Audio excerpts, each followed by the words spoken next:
Welcome to our training, Embedding the 12 Pedagogical Principles into Everyday Practice in Foundation Phase and Year 3. I am Joanne Davis, a Foundation Phase SIA. This training has been produced by the Foundation Phase team within GWER and Peter Dane, a reception and nursery teacher from Ysgol Haradig in Dysseth. And many thanks to his children for agreeing to take part in the learning experiences during the lockdown in February 2021.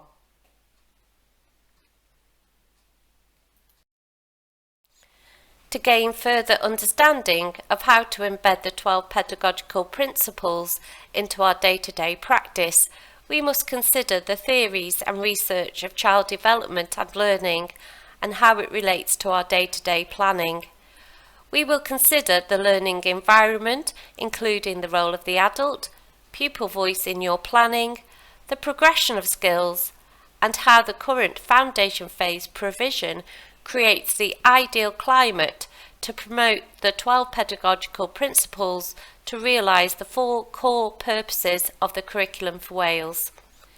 We will be sharing ideas with you how to use the provision indoors and outdoors effectively to deliver rich learning experiences, including the cross-curricular skills. These will be available on the GWER Support Centre website.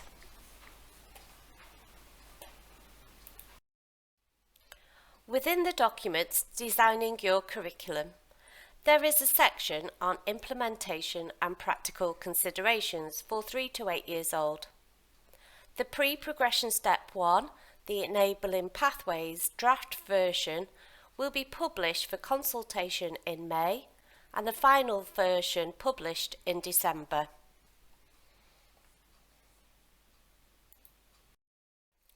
There are many definitions of the word pedagogy.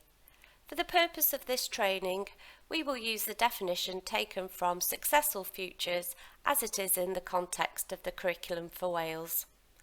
Sound pedagogy will be an integral part of the successful implementation of the curriculum. It means much more than implementing predetermined repertoire of teaching methods. It requires high-quality teachers with a sound understanding of the why and how of teaching, as well as the what. It embraces the concept of the practitioner as a facilitator of learning, responding to the needs of individuals, using appropriate methods to manage the process of learning, and continually reflecting on and improving practice in the light of research. Maybe you may need to adapt the approach you use dependent on the needs of the learners in your class. This could differ from class to class and from year to year. You will be familiar with the 12 pedagogical principles. In the following slides, we will be explaining in more detail what underpins good pedagogy for young children. In our experiences that we will share with you, we have described how each experience includes many of the pedagogical principles. Effective pedagogy relies on an in-depth understanding of child and adolescent development. Practitioners must understand how children develop and plan an appropriate curriculum that takes into account children's developmental needs and the skills they need to develop to become confident and independent learners, both physically, socially, emotionally, cognitively, personally, and by communicating. Children acquire skills at different rates and must be allowed to develop at their own unique individual pace. As children learn new skills, they should be given holistic experiences to practice them in different situations. As we are aware, children need lots of practice to master new skills and make sense of their learning. The provision should be holistic, with the child at the heart of the curriculum. It is about practitioners understanding, inspiring, and challenging children's potential for learning. Welsh Government are in the process of producing a resource on child development, which will be available on Hub in the near future. Personal development is the development of the children's awareness of themselves and their independence.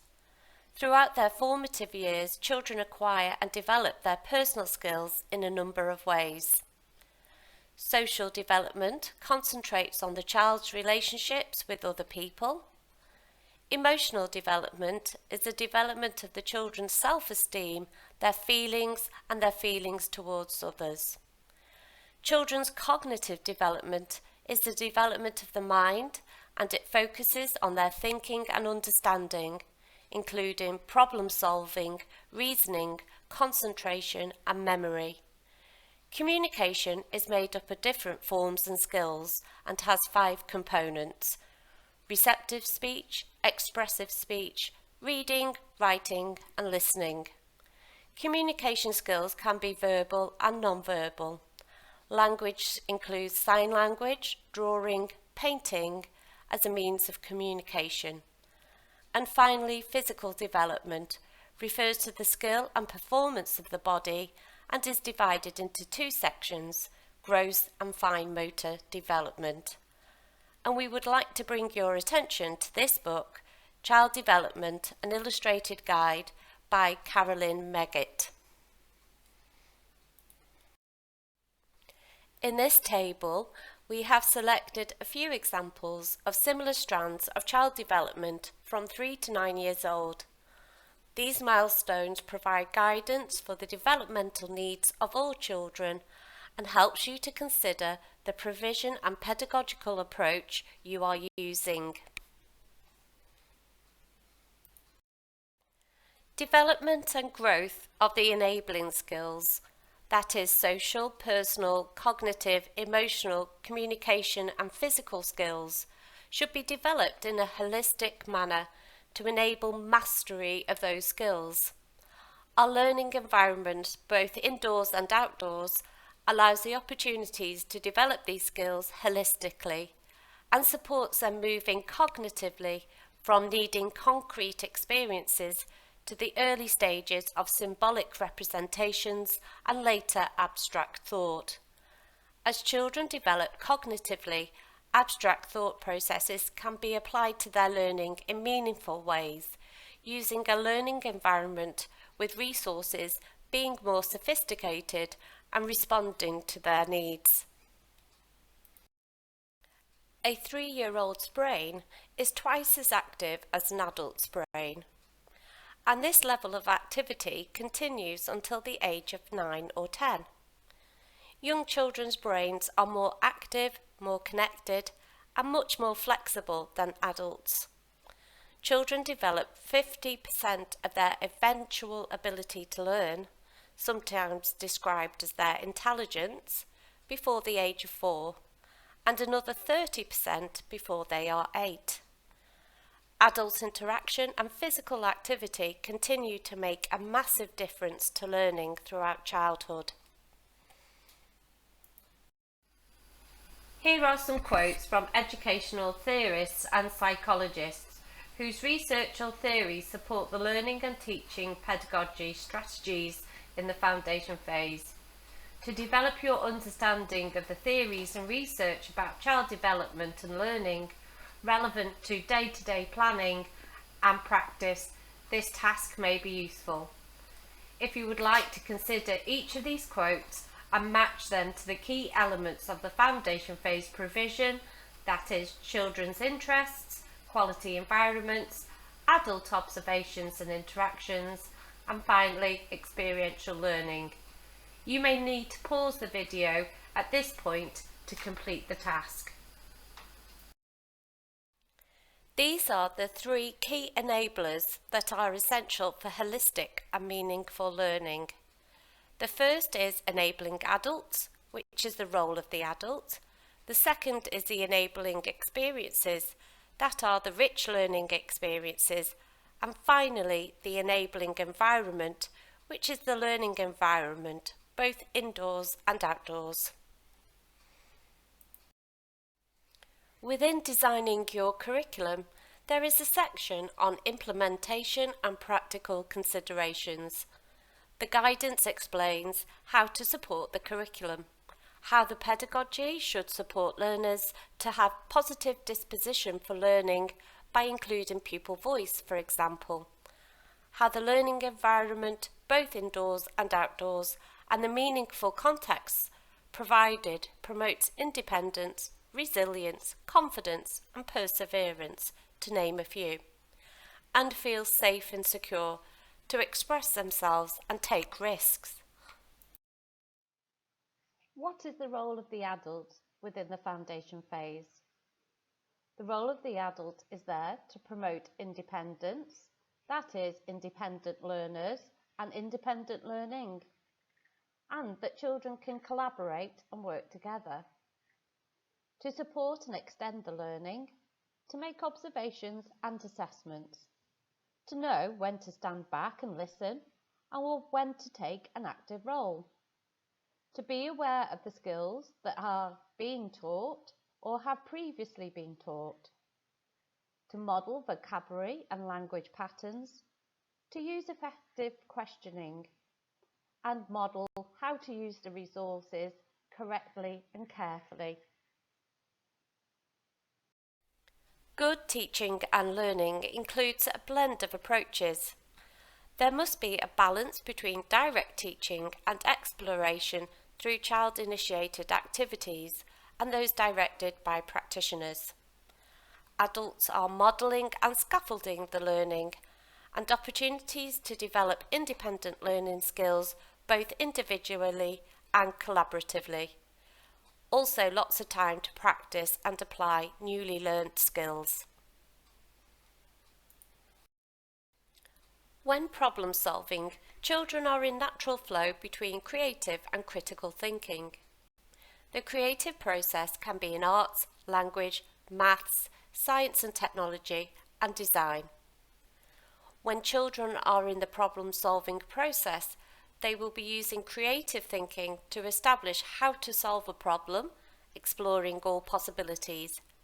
To move forward with those ideas, children need to decide what to do, where they will be thinking critically.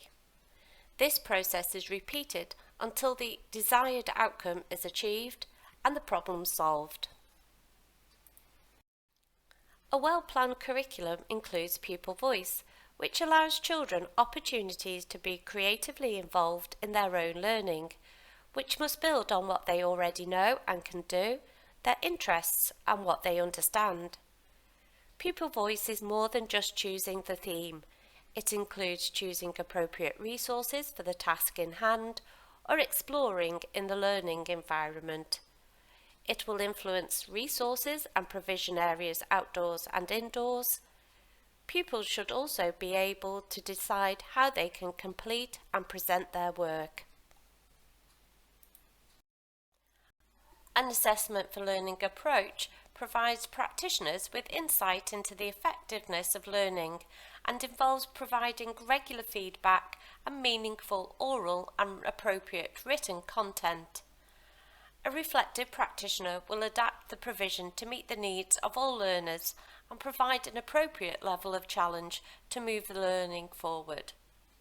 Children will be aware of the next steps in their learning through feedback and feed forward, and receive guidance on how to achieve this in a safe environment on their own and with their peers. You are all familiar with the skill progression model. The experiences that we will be sharing today are at the final stage of the model. Before reaching that point, children will have performed the skills with direct instruction and had time to practice the skills used in different contexts, both individually and collaboratively, indoors and outdoors. By adapting our teaching styles to embody the 12 pedagogical principles, we will enable our children and young people to achieve the 4 core purposes.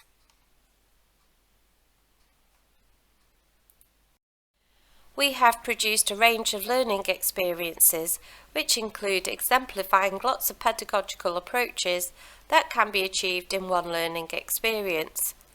The learning experiences are based around water, which will be useful in the current climate and can be adapted to any scenario either in school or at home, mostly based outdoors. The experiences can be adapted from nursery to year 3 and to the appropriate level of challenge. During the videos, we are explaining how they are meeting the 12 pedagogical principles. There are accompanying notes for each video, and the pedagogical principles are highlighted in bold. The experiences will be uploaded onto the GWER Support Centre.